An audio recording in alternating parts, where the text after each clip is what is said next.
তব কথামৃতং তপ্ত জীবনং কবিভৃহৃতং কল্মষাপহম শ্রবণমঙ্গলং শ্রীমদততং ভুবি গৃণন্তি এ ভুরিদা জনা। শ্রী শ্রী রামকৃষ্ণ কথামৃত, দ্বিতীয় খণ্ড, পঞ্চম পরিচ্ছেদ। মন নিয়ে কথা। মনেতেই বদ্ধ, মনেতেই মুক্ত। মন যে রঙে ছোপাবে সেই রঙে ছুপবে। যেমন ধোপা ঘরের কাপড়, লালে ছোপাও লাল, নীলে ছোপাও নীল, সবুজ রঙে ছোপাও সবুজ। যে রঙে ছোপাও সেই রঙেই ছুপবে। দেখো না, যদি একটু ইংরাজি পড়ো তো অমনি মুখে ইংরাজি কথা এসে পড়ে। ফুটফাট, ইটমিট, সকলের হাস্য। আবার পায়ে বুট জুতা, শীষ দিয়ে গান করা, এই সব এসে জুটবে। আবার যদি পণ্ডিত সংস্কৃত পড়ে অমনি শ্লোক ঝাড়বে। মনকে যদি কুসঙ্গে রাখো তো সেই রকম কথাবার্তা চিন্তা হয়ে যাবে। যদি ভক্তের সঙ্গে রাখো তাহলে ঈশ্বর চিন্তা, হরি কথা, এই সব হবে। তাহলে ঠাকুর বলছেন, মন নিয়ে কথা, মনেতেই বদ্ধ, মনেতেই ঠাকুর বলছেন আমরা মনেতেই বদ্ধ, আমাদের একটাই মন। স্থানকাল পরিস্থিতি অনুযায়ী পরিবর্তন হচ্ছে। মনকে যে রঙে ছোপাবো মন সেই রঙে রেঙে যাবে। তাই ঠাকুর উদাহরণস্বরূপ বলছেন, যদি আমরা একটু ইংরাজি জানি বা পড়ি তাহলে আমাদের মুখে ফুটফাট ইংরাজি এসে পড়বে। আমরা ভাবি এটাই আমাদের মনের স্বাভাবিক চলন, কেননা আমাদের মন ওই সংস্কার, ওই আমিত্বেই বদ্ধ হয়ে আছে। আবার বলছেন, পায়ে বুট জুতা পরলে স্বাভাবিকভাবেই শীষ দিয়ে গান করি, কেননা আমার মন অত্যাধুনিকতার রঙে ডুবেছে, তাই সেই ভাবই পরিলক্ষিত হয়। অর্থাৎ আমারই মন আমার আয়ত্তে নেই। আর যদি কোনো পণ্ডিত সংস্কৃত পড়ে তাহলে সে অনবরত শ্লোক বলবে, কেননা সে পাণ্ডিত্যের সঙ্গে সঙ্গে অহংকার নামক রঙে সে মনকে ডুবিয়েছে। এতে মনের কোনো দোষ নাই। মন যদি সবের মধ্যে থেকেও ঈশ্বর বিমুখে চলে তাহলে মনের আর মুক্তি হবে না, ঈশ্বর জ্ঞানে সমৃদ্ধ হবে না।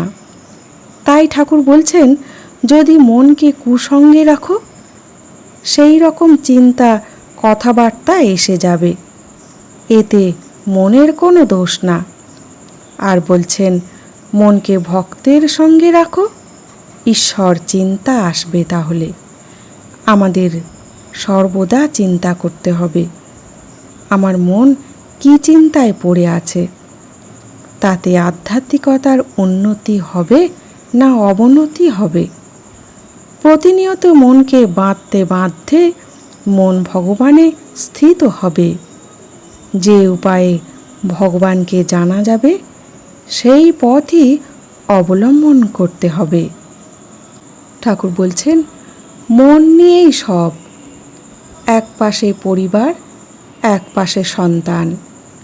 একজনকে একভাবে, সন্তানকে আরেকভাবে আদর করে, কিন্তু একই মন। তাহলে ঠাকুর বলতে চাইছেন, এই মনেই কখনো স্বামী বা স্ত্রীকে নিয়ে চিন্তা, কখনো সন্তানকে নিয়ে চিন্তা। দুইজনের সঙ্গে দুই রকম ভাব প্রকাশিত করছি। অর্থাৎ স্বামীকে একরকমভাবে ভালোবাসছি বা প্রেমে লিপ্ত হচ্ছি, আবার সন্তানকে মাতৃস্নেহে আদর করছি, কিন্তু সেই একই মন। মন নিয়ে যেন আশ্চর্য এক জটিল খেলা চলছে। ব্রাহ্মদিগকে উপদেশ, খ্রিস্ট ধর্ম, ব্রাহ্ম সমাজ ও পাপবাদ। শ্রীরামকৃষ্ণ ব্রাহ্ম ভক্তদের প্রতি বলিলেন, মনেতেই বদ্ধ, মনেতেই মুক্ত। আমি মুক্ত পুরুষ, সংসারেই থাকি বা অরণ্যই থাকি, আমার বন্ধন কি? আমি ঈশ্বরের সন্তান, রাজাধিরাজের ছেলে, আমার আবার বাঁধে কে?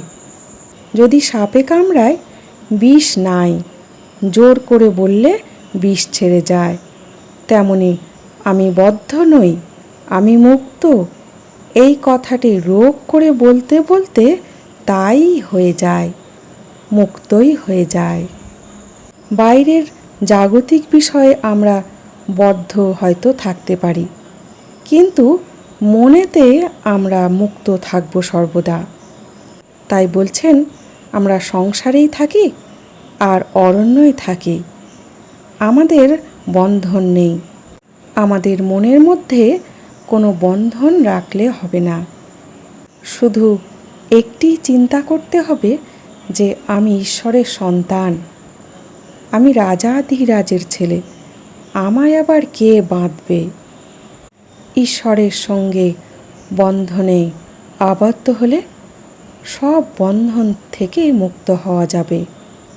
মনেতে সর্বদা রোগ থাকতে হবে, আমি মুক্ত পুরুষ। তাই ঠাকুর উদাহরণস্বরূপ বলছেন, যদি সাপে কামড়ায় বলতে হবে বিষ নাই, এই কথা জোর করে বললে বিষ ছেড়ে যায়। অর্থাৎ মনের শক্তি চাই, আত্মবিশ্বাস চাই। তেমনি আমি মুক্ত, আমি মুক্ত, এই কথা ভাবতে ভাবতে আমি মুক্তই হয়ে যাব। তাঁর প্রতি ভরসা রেখে সর্বদা সদর্থক ভাবনা খুব দরকার।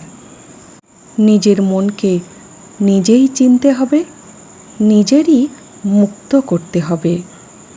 আজ এই পর্যন্ত। জয় ঠাকুর, জয় মা।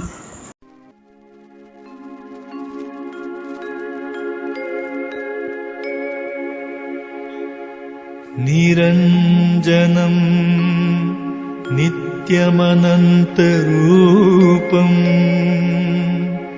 भक्तानुकम्पा धृतविग्रहं वै ईशावतारं परमीशमिद्यं तं रामकृष्णं शिरसा नमामि।